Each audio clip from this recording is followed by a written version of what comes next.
Hey everyone, I hope you're all doing really well. Today I am so excited to be checking in on my no-buy. I want to check in on this no-buy every 2 months to kind of just let you know where things are at, where my headspace is at, how I'm doing with reaching any of my auxiliary goals related to my no-buy, and all that kind of fun stuff. So today we're just going to be chit-chatting. I am hoping to not make this too long of a video, but you know me, I do like to ramble. But if you're not familiar in this no-buy, I really just want to enjoy what I already have, the makeup that I already have in my collection. I want to just really be able to spend some time with the collection that I do have. I do have a history of overbuying and over consuming when it comes to makeup, and over the last few years I have really been trying to rein that in, and I feel like I have had a lot of success in doing so.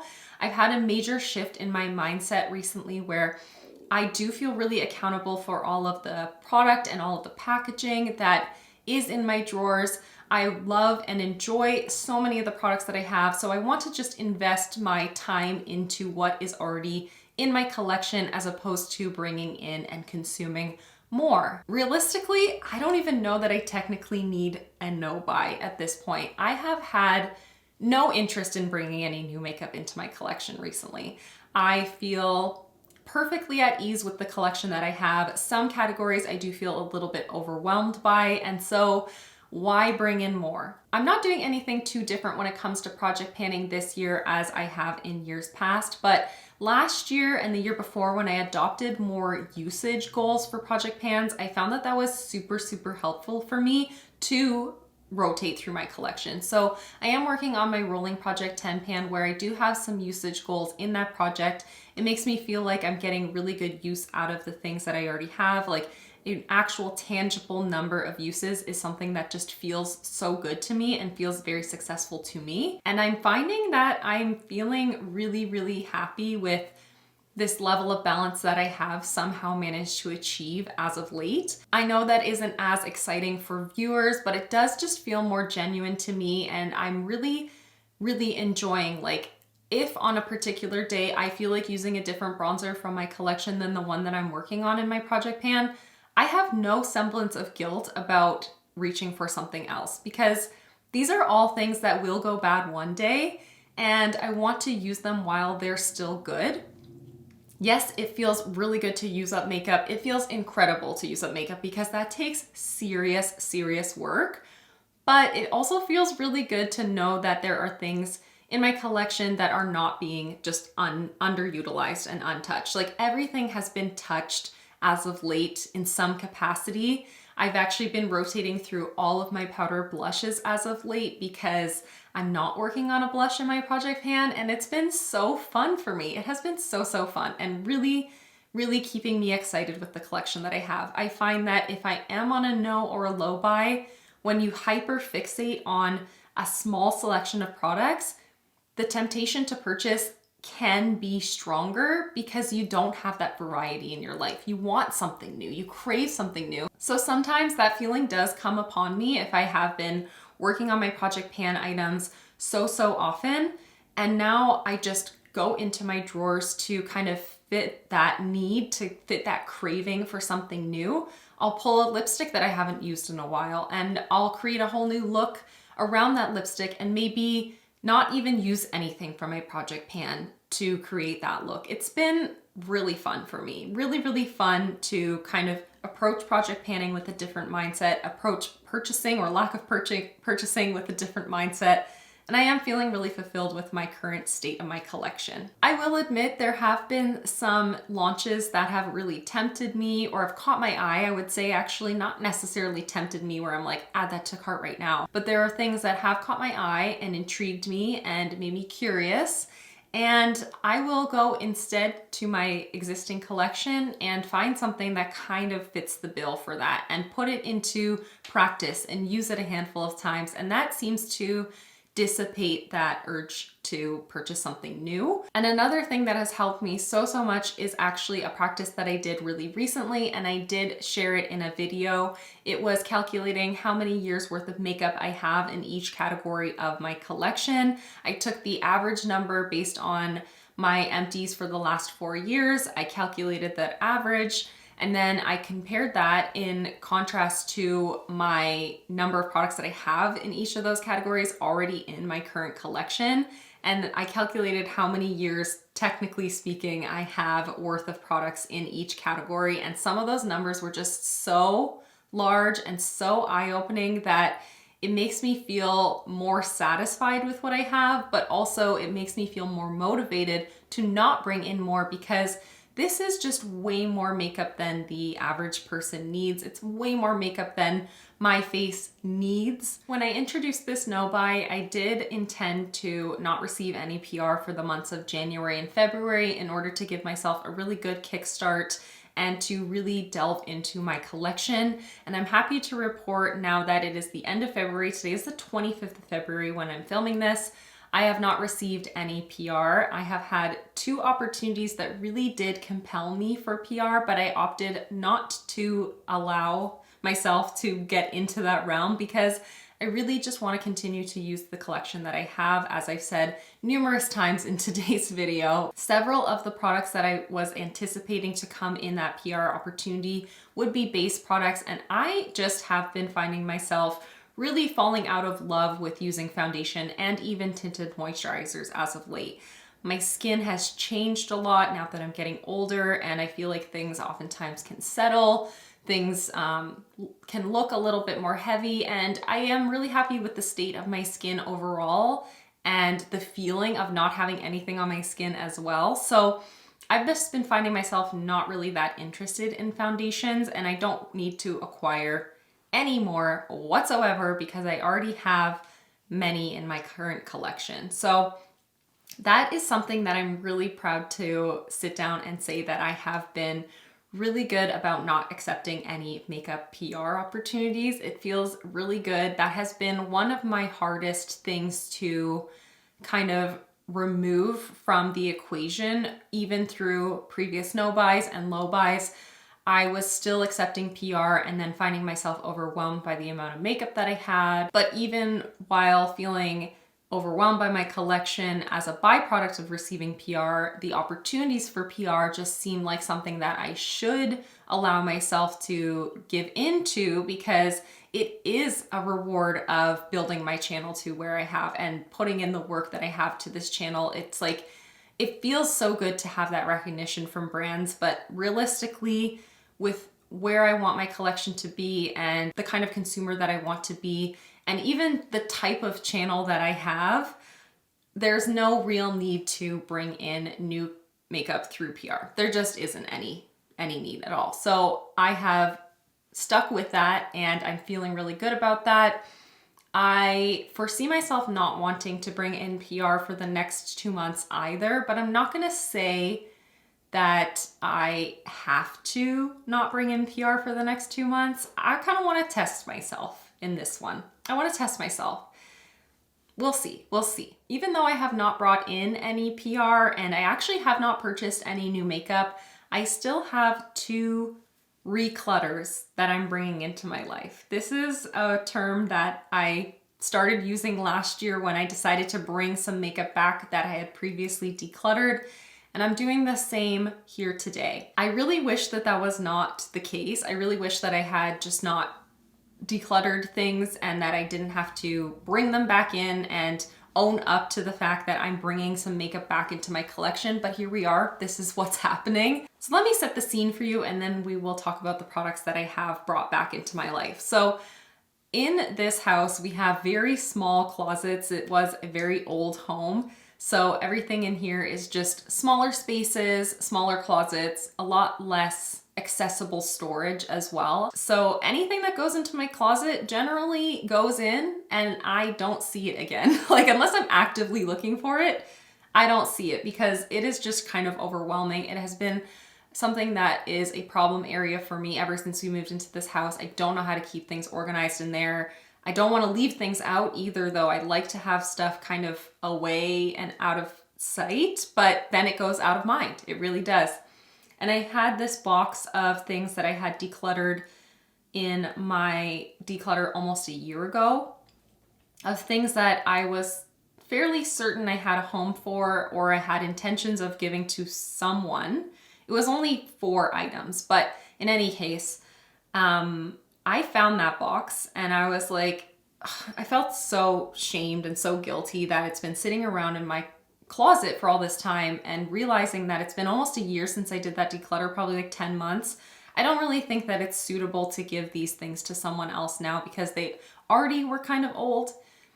So now I feel like I have this sense of responsibility for them, okay? It's just is what it is. I feel like I need to use these up, or at least get some good use out of them now. So I'm bringing them back into my collection, is what I'm saying. So the first one is a Catrice primer. This is the Prime and Fine Anti-Red Primer, the No More Red. This is a soothing with hemp oil primer. I don't have a ton of progress on this. There is a lot of product remaining in here, but I don't know. I guess it's coming back into my life because I don't know what else to do with it. I got this, I think, in 2019 as PR. So it is something that's kind of older. I don't really feel like it's appropriate to give it to someone else, given that it is way past its period after opening.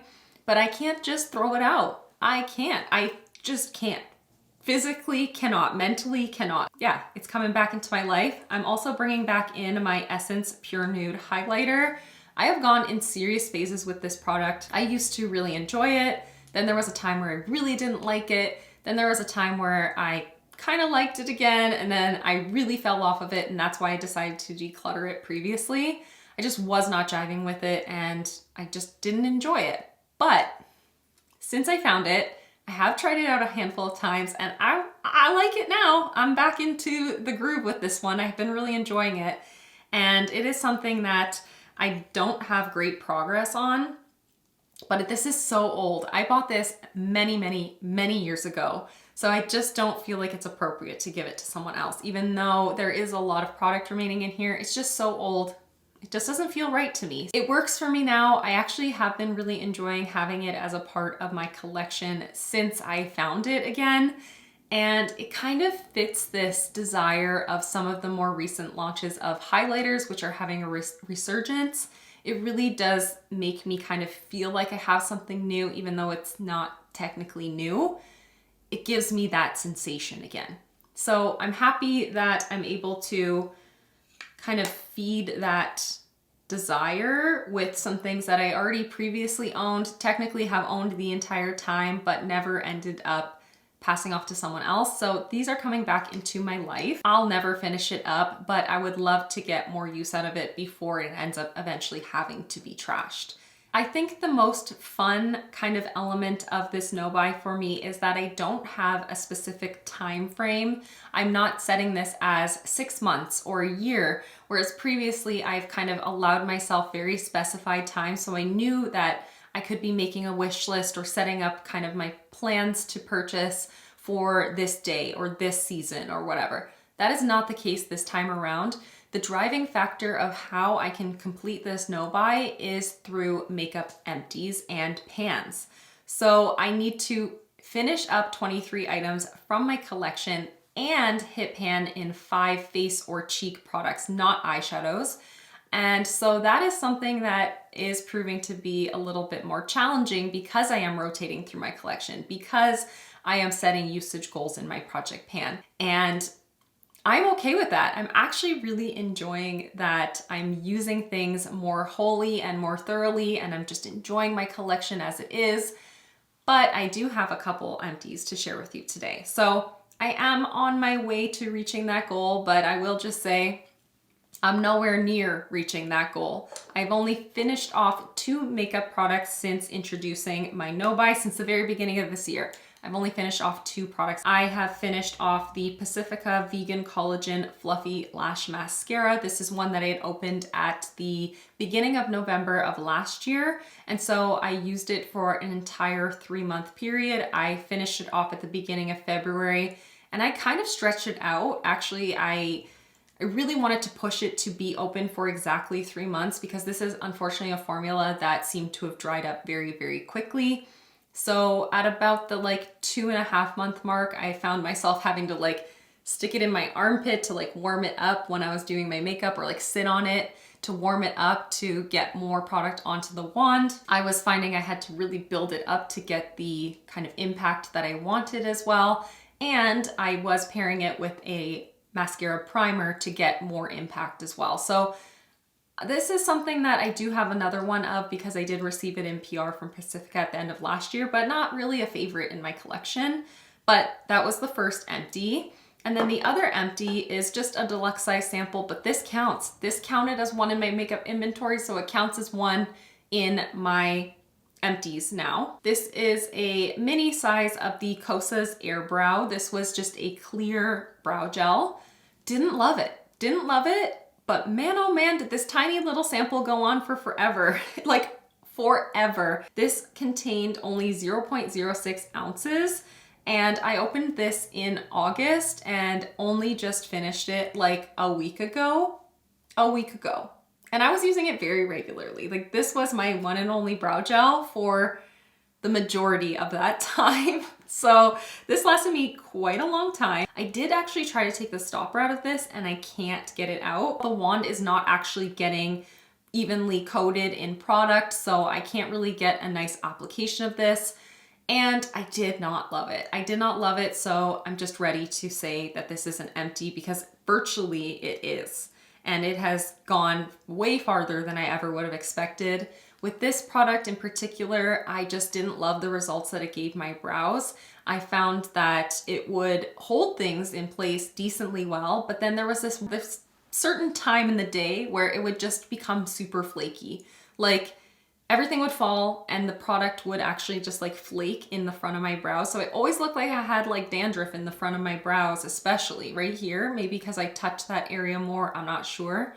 But no matter what, when I wore this, it was like a little flakes all in the center part of my brows. So yeah, no, don't miss it. Did not love it, but used it anyways, because I thought it wasn't gonna take that long to use up. So I wanted to just dedicate some effort to it. But man, oh man. And I'm really happy to say that I was able to hit one pan so far already this year on a cheek or face product, and it is on my mattifying moon dust powder from Cheekbone Beauty.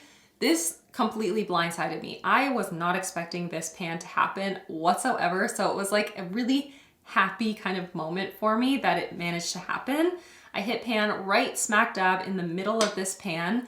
I was actually using my powder puff to touch up one day. I just felt like I was looking real greasy. It was a day that I was wearing, I think my Merit stick, and I hadn't set it previously, but in any case, as soon as I dipped in with the powder puff, which was the very first time I'd ever used the powder puff to try to do a touch up, boom, it revealed the pan. So yeah, that was something that I was not expecting, but I am really happy to see. But I will say, the pan is not near as deep as I was expecting with this packaging. Nowhere near as close. So I think it's actually only like down here. It's probably a standard pan inside of this packaging now that I can see where the bottom is. So that's something I was not expecting in any way, shape, or form. But it is my first out of my 5 pans, so that's good. Overall, so far, things are feeling very successful. I am feeling very motivated by this no-buy, and I am looking forward to what the next couple months have in store. Hopefully I will have more empties to share with you in my next update of my no-buy. Maybe I'll have more pans to share with you, although I don't know, with the current state of my collection, I'm really not sure that that is gonna happen anytime soon, but maybe something else will surprise me like the cheekbone product. So yes, that is everything. Let me know how you're doing with your no-buys. Please let me know if you need some support or motivation for your no-buy. Let's chit chat down in the comments. But thank you so much for watching and for hanging out with me, and I will see you in the next one. Bye everyone.